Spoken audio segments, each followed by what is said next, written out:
Good afternoon. For media joining us from out of market via Zoom, we do have the capability today to take questions remotely, so please just use the raise your hand function if you do have a question and you're not in the room. And then following this Coach Barnes presser, all media day activities are going to transition over to Pratt Pavilion. So we'll walk down to Pratt, enter from the corner, and the players will be available there until 2:30.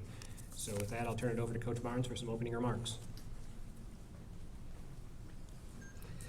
Well, we're really, first of all, really excited to welcome our fans back. And, last year really wasn't the same that we got used to. Our fan base has really built one of the most powerful home court arenas in the country, and we're excited about that. And I do think our fans will appreciate the hard work that this team plays with. They've really worked hard together. I think our leadership has been good from within with our players.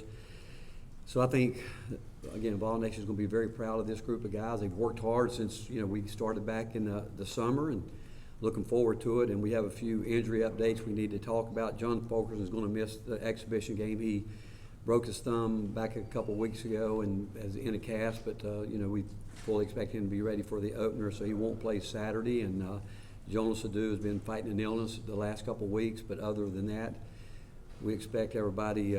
Kennedy has missed a little bit. He had some problems. We got his teeth knocked back a little bit, but he'll be back in practice today for the first time in a couple of days. And but overall, we've really have had a lot of fun coaching this group of guys.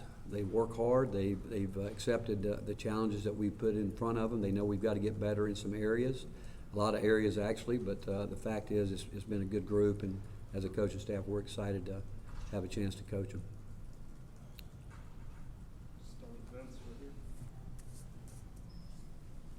Rick, I know you're far from a finished product, but coaches always talk about competition and how important that is. Do you feel like you're best equipped in terms of depth of roster and competition to help you get better as the year goes on? I do think that. You know what? We've had really good, healthy competition from the beginning, and we've got numbers, full numbers right now, and from where we started, and the addition of some guys, Sakai coming in late, and certainly with our, 7 new players coming in, and the older guys, doing what we've asked them to do in terms of really the leadership coming from from them. I think I've got the best coaching staff in the country. They have bonded extremely well with their players. We obviously lost 2 from our staff a year ago, but the transition to the new staff's been great, which I think has helped with that competition, where we spend the time that we spend with them daily as a coaching staff, and whether it's with our film study or our individual vitamins that we do every day, it's been a really healthy, competitive situation, and we're going to have that throughout the year. And if we do what we like to do, we expect to go very deep into our bench, and if we can play with the pace that we've been working at, and we know we've got to hopefully continue to be able to play that pace, but so much of that will determine how much progress each player can make from here on out. Rick, last year with COVID and going into the season, a lot was made of guys not being able to really be around each other outside of practice and outside of games. Have you seen a distinct difference in team camaraderie, chemistry this offseason going into the year? Absolutely, just a totally different feel with our program, and we've always spent a lot of time together as a program. Our locker room is really a second home for all of us, and we do so much there together. And last year we didn't get any of that, and it was I feel for some of the players a year ago, obviously, because they didn't get a real feel of what it was about, what it should be, but this year's been a lot of fun. It made us really, truly appreciate what we had before, to be quite frank. And this group is a group of guys almost to the point where every day when we're finished and we're down in the locker room area, the lounge together, you don't want to leave because you enjoy that camaraderie, and maybe some of it has to do with how much we did miss it a year ago. But it's just a totally different feel than what we had last year this time. Rick, after the Oregon State game, you talked about that team's biggest problem was consistency, lack of consistency throughout the year. Why do you think the consistency, or do you think it will be better on this team, and if so, why? Well, I think one, last year, the consistency, I do think that if you look at when you go back and analyze what happened last year in college basketball, I think that younger teams struggled to some extent, and I think a lot of that had to do with the COVID, and I think where our consistency will be better is that we've had a full year with these guys, in terms of our normal routine, what we do starting in the spring, the summer. We didn't have any of that really, those spring, a partial summer basically, but we really got back to normal. Now we had some guys that traveled with their, with international basketball and played for their countries and where they were away, but we deal with that normally a little bit every year anyway. But overall, I just think the fact that we are back to our normal routine again, I'll give a lot of credit to our older guys because I do think that they really try to do a good job of addressing what we ended our year last year was the leadership coming from within more so, and I think that our older guys have done a good job with that. Mike and then Ryan. Rick, a couple questions. How different is it having the number of true point guard options you have this year compared to last, and how long are you expecting Jonas to be out? It's different, Mike, in terms of the depth, just like when in practice, I could go down the list with each one. Santi's improved, maybe arguably the most improved player on our team, and his does so many things. It's just fun watching him play. To be quite honest, watching him practice because he's at a level that's one. He's got himself in elite shape, and to be an elite player, that's where it starts. And then with Kennedy coming in, and he shows us what we expected and what we've watched him do over the years that we've recruited him. And then we got very fortunate and blessed with Zakai at the end. We knew about him and certainly the way he ended and the way it worked out. But those three guys have really helped each other. You were talking about, go back to the question about being competitive now. That position is probably the most competitive position on the floor every single day because of the fact that all three of those guys are high-level competitors. They're very dedicated and determined to get the most out of their ability. They've embraced each other to where they know that they can help each other. And I will tell you, there could be times this year they could all three be on the court at some point in time because of the versatility that all three of them have.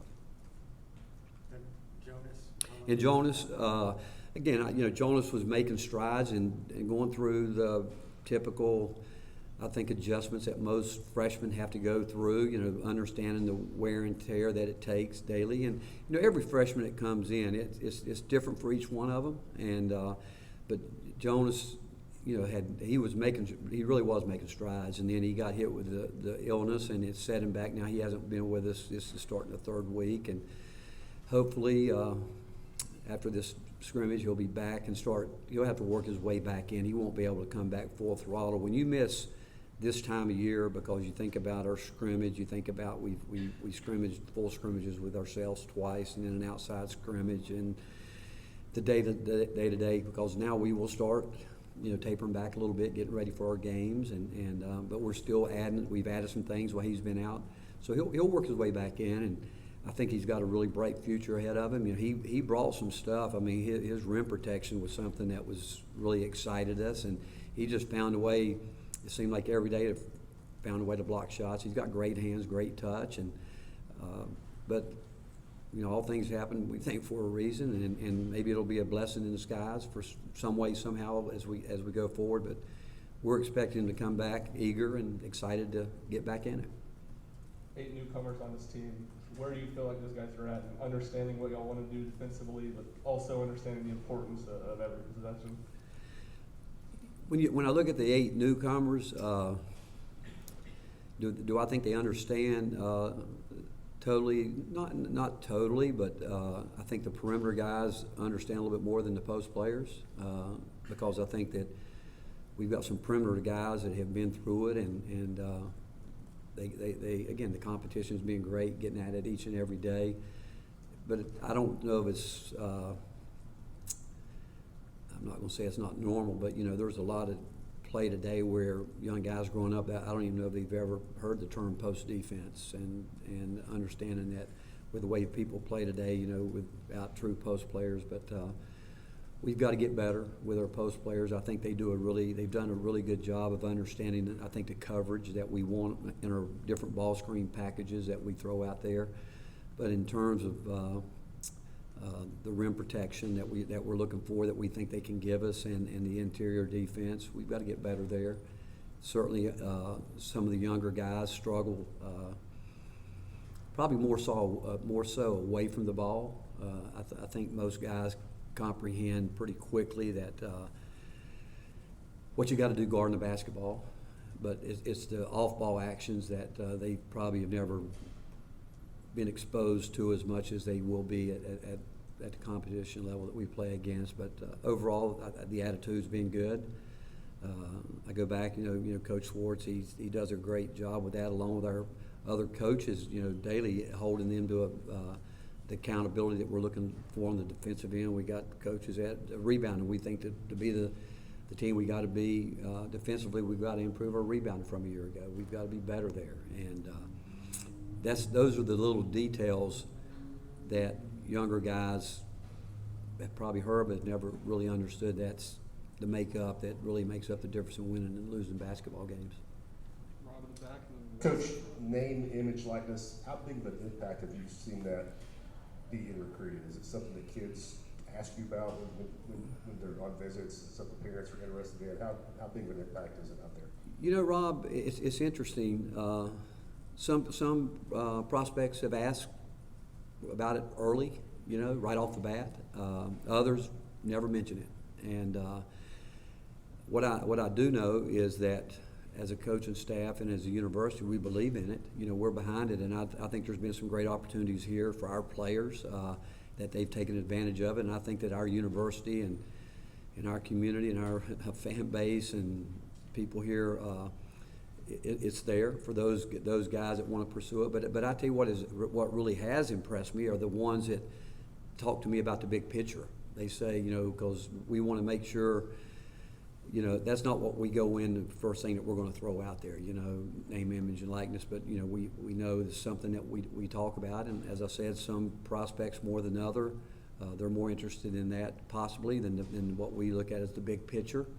And because I like to think, and I've said this, that after their time with us here, we want it to be some of the best years of their life, but we see the big picture that when we leave here, we want it to be bigger and better than they can ever imagine. And I really respect our guys here because we've talked to them about it, and every one of them has said to me they don't want to do anything that's going to get in the way of them progressing with their development to get to where their goal is. But as I said, some of our guys have done well. They've been able to do it, and it has not in any way, shape, or form interfered with them continuing to do the things that we were asking of them in our program.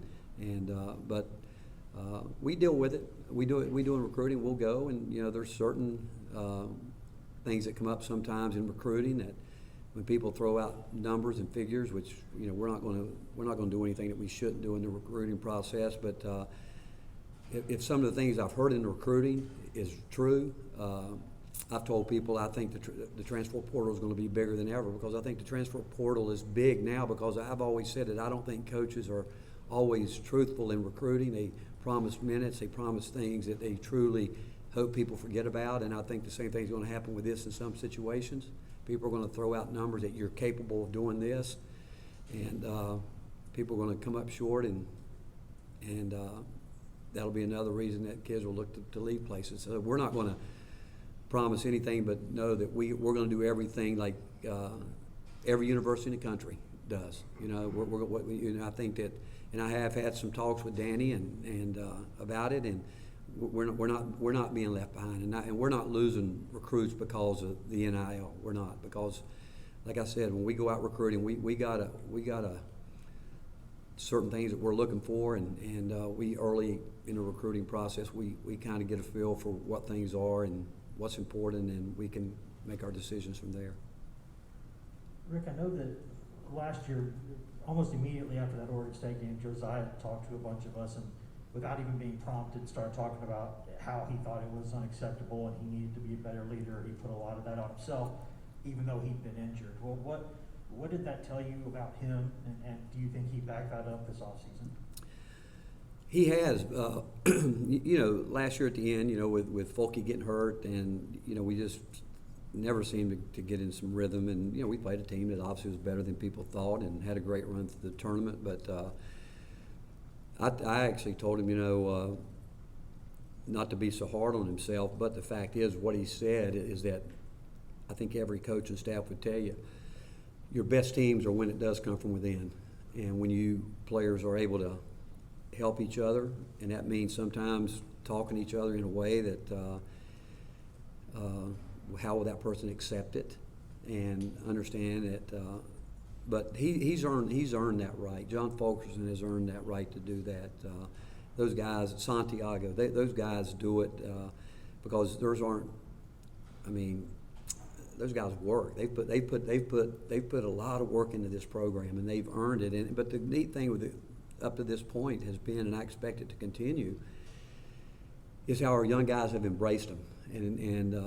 But it started in the spring, because that was one of the biggest things that I spoke about, was that how, if you're going to be a great teammate, you guys are going to have to be able to look at each other at times and speak truth to each other and say, hey, and it's going on right now. And I've actually been impressed with Kennedy asking me almost daily. He actually called me right before I came over here, and he asked me, how can I help my teammates?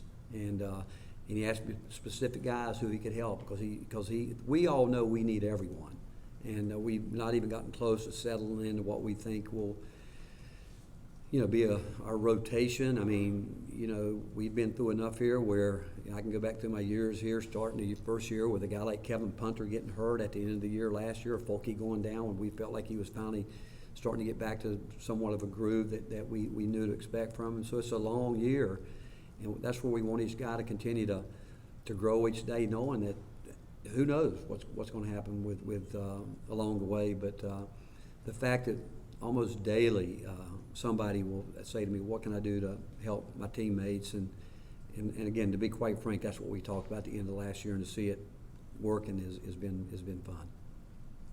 Trey Wallace right here. Hey, Rick, just overall with the newcomers that are in the program, and then the fact that you do have some veterans around, how key is that for your basketball program in general, especially with the way the schedule is going to play out early on the month of November, having that veteran leadership to be able to maybe guide you guys through that first month while these newcomers get accustomed and used to things? It's important, not just, and again, you mentioned our schedule. I can't imagine anyone having a more difficult one early, but we've always believed in it and think hopefully it's going to get us ready. But it's not just what we do day to day, but the preparation that we do. Like we'll use our scrimmage last weekend against Davidson. We prepare like it was a game, and it's important that those guys, while we're in there going through that, the older guys ask questions, and I think that some things that they wanted to make clear that I think they knew the answer, and they weren't sure the young guys did. But I think they were willing to do that, and we'll do the same thing against Lenoir this weekend. We'll go through it, we'll prep, we'll do it, and what those older guys will do, and they talk about when we leave, the night before a game, like we normally start out 2 days early with some things, and them telling those guys, hey, now this is important. We got to go upstairs. We got to get our work done. Let's not get Coach upset where he keeps us out here longer than we need to because we don't get it. We got to get this early. This is where we got to be focused because we got to get it. And I like to be able to get it in shorter times. That goes back to the older guys telling those guys we got to get it, and we can make it easier on ourselves when we're all locked in.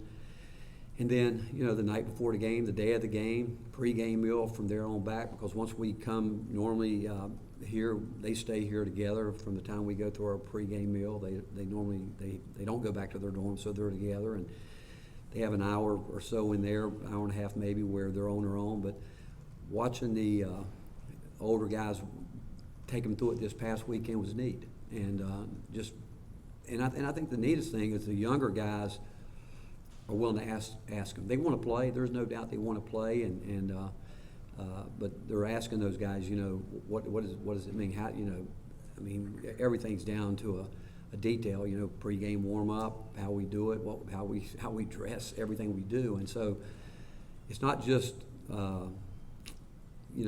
practice, but it's getting them to understand mentally how they can get themselves ready and try to make them understand what they need to be focusing on before the game, because they've all been through it, and they would all tell you that, you know, getting ready for games, you often wonder as coaches, what guys, and I ask them that, what do you have to do to get ready to play right now? And most of them can't give you an answer other than do your job. And then you say, well, what is your job? And some of them still quite can't answer that. So it's a never-ending, you know, process that you're going through with them, because roles can change, situations can change. But when you got older guys that we need right now to help 7 new guys, it's imperative that they do step up and take that on. For our next question, we're gonna go to David Pascal on Zoom. Hey Rick, I know you've always dealt with the dynamic of returning players who seek more playing time and newcomers who do want to get playing time. With the transfer portal now, and I know you didn't hit the transfer portal as hard as some other coaches in the league, but it seems like the basic gist of this question is how do you keep everybody happy? Because it seems like with minutes, you've got more and more people vying for them, and there are guys like Nate, you, and Bruce that really built rosters that seem like even the 11th, 12th, and 13th best players on your rosters are really good in making it deep. Well, the first thing I think you got to let them understand minutes, that there's only 200 in a game. And if you sit down with each player, which we do it often, and say, hey, okay, let's sit down and let's take each player and write down how many minutes each player should get. Every year we do that. It's amazing. We need about 16 overtimes to get everybody minutes in. You know, they think everybody's going to play 25 minutes a game. They truly don't understand the value of minutes. But that's nothing because to feel bad about, because most of the guys that we have played all the minutes they've ever wanted to play their entire career. And so I think the first thing you have to let them know how valuable those minutes are, those 200 minutes in a regulation game. And then I think players understand who should be playing more than anybody. And I do. I think they know that. I think they see it. And it's easy because of the film studies that we do and the different things that we go through. Do they all want to play as they've had their whole career? There's absolutely no question, and we would be disappointed if they didn't want to do that. But at the pace and level that we want to play, for young guys, learning to do that for 2 minutes is difficult.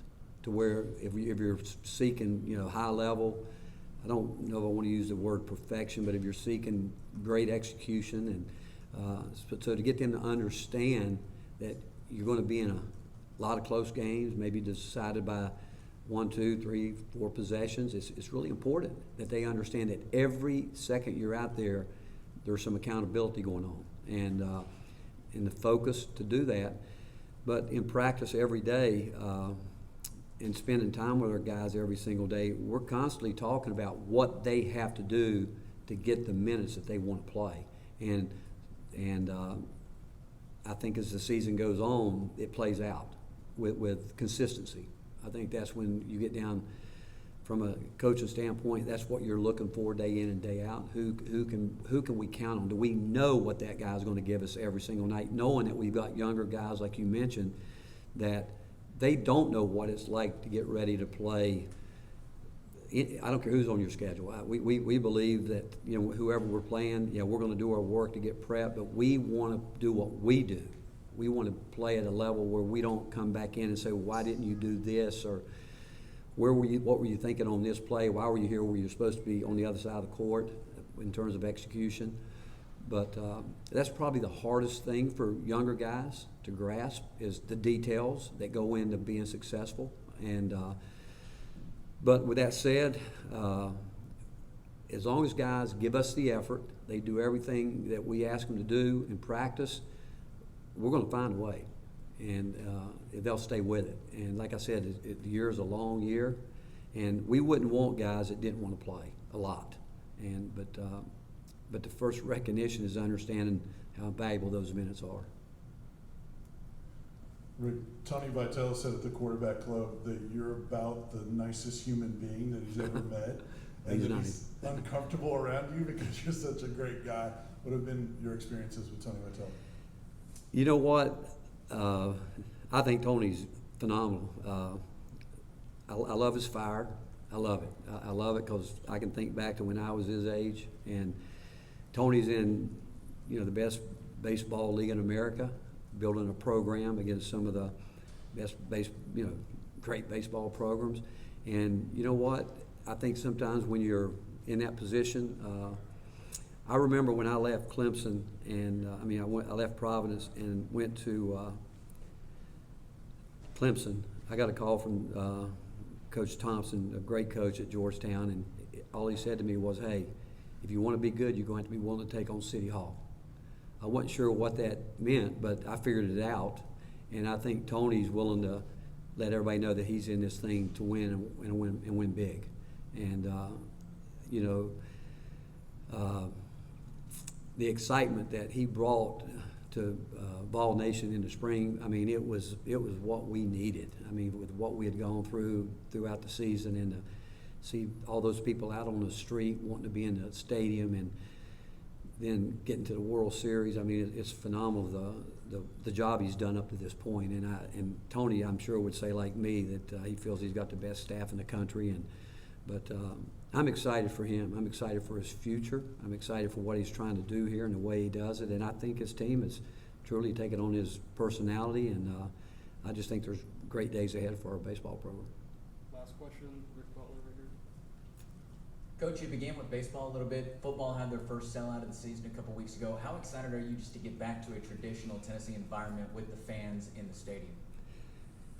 I've said many times to a lot of people that our fan base here is as good as there is in the country, and I think you had talked to coaches in any sport, they would pretty much feel the same way. But to see what's going on here at the university is exciting. Great leadership from Randy Boyd, Donnie Plowman, and obviously with the changes, but what Danny White has done with his staff, and there is no question that Josh Heupel's, what he's done is phenomenal.